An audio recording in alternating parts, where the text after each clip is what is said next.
Hello friends, എല്ലാ കൂട്ടുകാർക്കും ഇവർ വിവാഹിതരായ സീരിയലിൽ ഇന്നത്തെ നല്ലൊരു എപ്പിസോഡിന്റെ റിവ്യൂയിലേക്ക് തന്നെ സ്വാഗതം കേട്ടോ. ചാനൽ ആദ്യമായിട്ടാണ് കാണുന്നുണ്ടെങ്കിൽ ഒന്ന് സബ്സ്ക്രൈബ് ചെയ്ത് ലൈക്ക് ചെയ്ത് സപ്പോർട്ട് ചെയ്യണേ.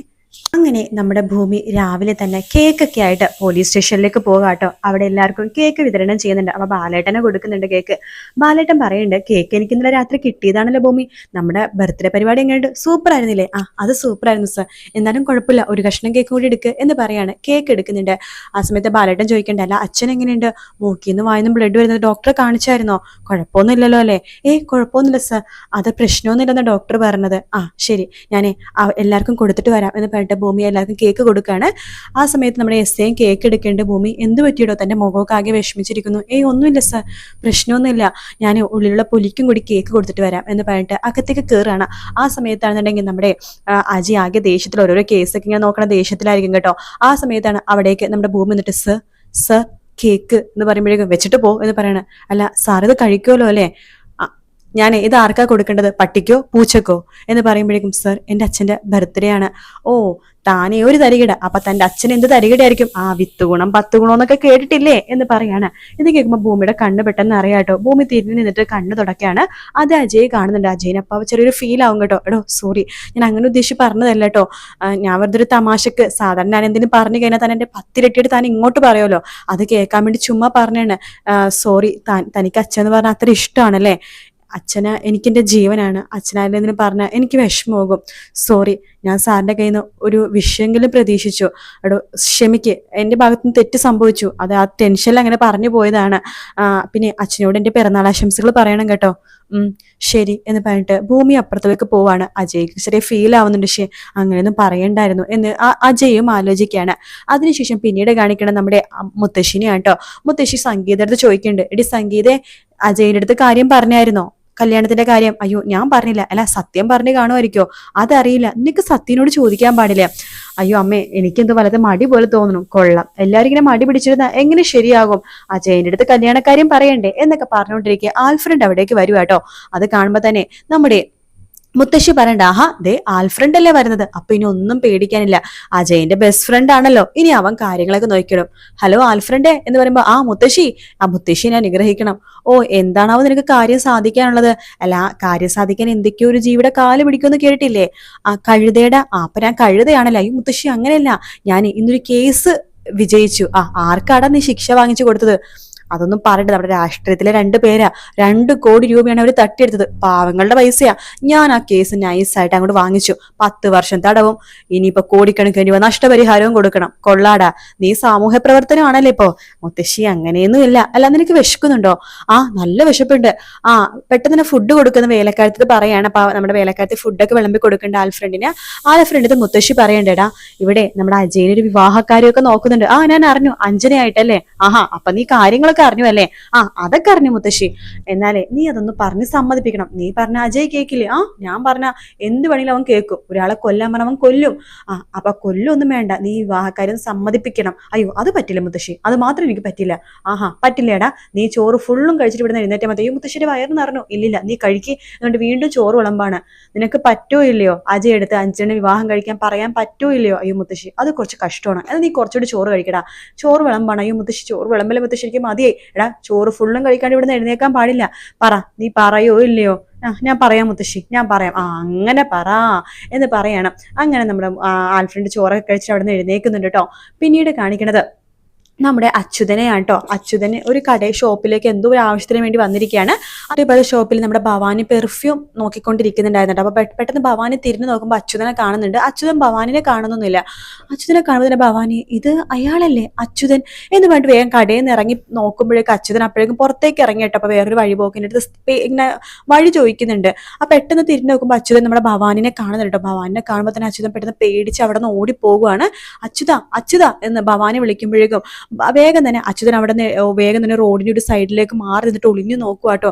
ഈശ്വര, ഇത് ആ സ്ത്രീ തന്നെയല്ലേ എന്ന് പറഞ്ഞിട്ട് അച്യുതൻ പേടിച്ച് ഒരു മൂലക്ക് മാറി നിന്നിട്ട് ഇങ്ങനെ ഒളിഞ്ഞു നോക്കുകയാണ്. ഭവാനി കുറച്ചു നേരം അങ്ങോട്ടും ഇങ്ങോട്ടൊക്കെ നോക്കുന്നുണ്ടെങ്കിലും പിന്നീട് അച്യുതനെ കാണുന്നില്ല. പെട്ടെന്ന് ഭവാനി തിരിഞ്ഞു നോക്കുമ്പോൾ അച്യുതന്റെ അംബാസഡർ കാറ് കാണുന്നുണ്ട്. ഇതാ അച്യുതന്റെ കാറല്ലേ? അതെ, ആ കാറ് തന്നെ എന്ന് പറഞ്ഞിട്ട് കയ്യിലുണ്ടായിരുന്ന ഒരു പേപ്പറിൽ എഴുതി വെക്കാണ്. അച്യുത, എനിക്ക് തന്നെ കാണണം, ഇന്ന് തന്നെ കാണണം. ഇന്ന് 4 മണിക്ക് ഭഗവതി ക്ഷേത്രത്തിന്റെ ഫ്രണ്ടിൽ താൻ വരണം. വന്നില്ലെങ്കിൽ തന്നെ അന്വേഷിച്ച് ഞാൻ അങ്ങോട്ടേക്ക് വരും എന്നൊരു കുറിപ്പ് നമ്മുടെ അച്യുതന്റെ കാറിന്റെ ആ ഒരു വൈപ്പറിന്റെ സൈഡിൽ വെച്ചതിന് ശേഷം ഭവാനി അവിടെ നിന്ന് പോകുക കേട്ടോ. അച്യുതനാണ് നോക്കുമ്പോഴേക്കും ഭവാനി ഇങ്ങനെ പോണ കാണുമ്പോഴാണ് അച്യുതൻ കാറിന്റെ അടുത്തേക്ക് പോണത്. അപ്പോഴാണ് ഇങ്ങനെ ഒരു പേപ്പർ എഴുതി വെച്ചേക്കണ കാണുന്നത്. അച്യുതനാകെ കയ്യും കാലൊക്കെ വിറക്കുക കേട്ടോ. അതിനുശേഷം പിന്നീട് കാണിക്കുന്നത് നമ്മുടെ ഭൂമിനെയാണ്. ഭൂമി ബാങ്ക് വരെ ഒന്ന് പോയിരിക്കുകയാണ്. ബാങ്കിലെ മാനേജർ സർ എന്ന് പറയുമ്പോൾ ഭൂമി വാടോ ഇരിക്കടോ എന്ന് പറയാണ്. സർ എനിക്ക് സാറിൻ്റെ ഒരു സഹായം വേണമെന്ന്. എന്താ ഭൂമി? അത് അച്ഛനെ തീരെ സുഖമില്ല സർ, മൂക്കിന്ന് വായിന്നൊക്കെ ബ്ലഡ് വരുന്നുണ്ട്, ഹോസ്പിറ്റലിൽ കാണിച്ചപ്പോൾ ക്യാൻസർ ആണ്, 15 ലക്ഷം രൂപ വേണം എന്താണ് ട്രീറ്റ്മെന്റ് എടുക്കാനായിട്ട്, ഒരു സർജറി ഉടനെ ചെയ്യണമെന്നാണ് ഡോക്ടർ പറഞ്ഞിരിക്കുന്നത്, അല്ലെങ്കിൽ എൻ്റെ അച്ഛൻ എനിക്ക് നഷ്ടപ്പെടും, എനിക്കത് ആലോചിക്കാൻ പോലും വയ്യ സർ, എന്തെങ്കിലുമൊക്കെ ലോൺ പാസ്സാക്കി തരാവോ? ഭൂമി, തനിക്ക് 8 ലക്ഷം രൂപയുടെ ഒരു കോഫി ഷോപ്പ് തുടങ്ങാനുള്ള ലോണ് ഇവിടെ നിന്നല്ലേ ഞാൻ എടുത്തു തന്നത്, അതിന് പുറമെ ഒരു ലോൺ എന്നൊക്കെ പറഞ്ഞാൽ ഓൾറെഡി ഒരു ലോൺ ഇപ്പൊ റൺ ചെയ്തുകൊണ്ടിരിക്കുകയല്ലേ ഭൂമി, 2 വർഷമല്ലേ ആയിട്ടുള്ളൂ സർ. അതൊക്കെ ശരിയാണ്, പക്ഷെ അതിന്റെ ലോൺ അടവൊക്കെ ഞാൻ കറക്റ്റായിട്ട് അടക്കുന്നില്ലേ സർ? അയ്യോ, ഞാൻ അടക്കുന്നതിനകത്ത കാര്യമല്ലേ പറഞ്ഞു, ഒരു ലോൺ ആക്റ്റീവിൽ ഉണ്ടല്ലോ ഭൂമി, തനിക്ക് വീടോ സ്ഥലം അങ്ങനെ എന്തെങ്കിലുമൊക്കെ ഉണ്ടെങ്കിൽ അത് വെച്ചിട്ട് നമുക്ക് ലോൺ എടുക്കാം സർ. അങ്ങനെയൊന്നും ഇല്ല സർ. അല്ല, സ്വർണ്ണം എന്തെങ്കിലും ഉണ്ടോ? സ്വർണ്ണം അങ്ങനെ പറയാനായിട്ടൊന്നുമില്ല സർ. അങ്ങനെയാണെങ്കിൽ എനിക്കൊന്നും ചെയ്യാൻ പറ്റില്ല ഭൂമി, ഇനിയിപ്പോൾ എന്ത് ചെയ്യാനാ? സാരില്ല സർ, ഞാൻ വേറെ മാർഗം നോക്കാം എന്ന് പറഞ്ഞിട്ട് ഭൂമി എഴുന്നേൽക്കുമ്പോൾ മാനേജർ, ഭൂമി ഒന്ന് നിന്നേ. എന്താ സർ? ഞാനൊന്ന് ശ്രമിച്ചു നോക്കാം, ഇവിടുത്തെ ഹെഡ് ഓഫീസിൽ ഞാനൊന്ന് ചോദിച്ചു നോക്കട്ടെ, ഈ കോഫി ഷോപ്പിന്റെ പേരിൽ എന്തെങ്കിലുമൊക്കെ ഒന്നും കൂടി തനിക്ക് തരാൻ പറ്റുമെന്ന് ചോദിച്ചു നോക്കാം, എന്നിട്ട് 2 ദിവസത്തിനുള്ളിൽ താനൊന്ന് വാ, നമുക്ക് സംസാരിക്കാം. Thank you sir, thank you so much എന്ന് പറഞ്ഞിട്ട് ഭൂമി സന്തോഷത്തോടെ അവിടെ നിന്ന് അങ്ങ് പോവാട്ടോ.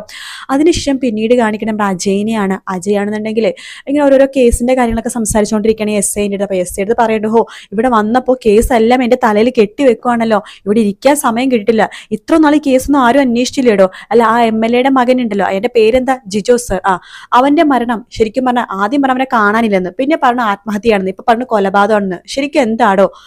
സർ, അത് ആ പയ്യന കുറച്ച് ദിവസം 22 വയസ്സുള്ള ആ പയ്യന ഒരാഴ്ചയായിട്ട് കാണുന്നുണ്ടായില്ല, അപ്പൊ കാണാനില്ലെന്ന് പറഞ്ഞിട്ടൊരു പരാതിയാണ് ആദ്യം വന്നത്.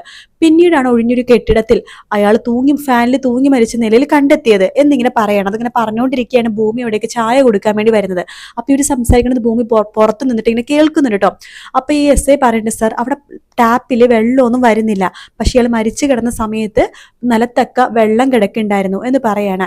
അല്ല, അവിടെ വേറെ ഫിംഗർ പ്രിന്റ് ഒക്കെ നോക്കിയോ എന്ന് അജയ് ചോദിക്കുമ്പോൾ അവിടെ ജിജോയുടെ ഫിംഗർ പ്രിന്റ് അല്ലാതെ വേറൊരു ഫിംഗർ പ്രിന്റും അല്ലായിരുന്നു.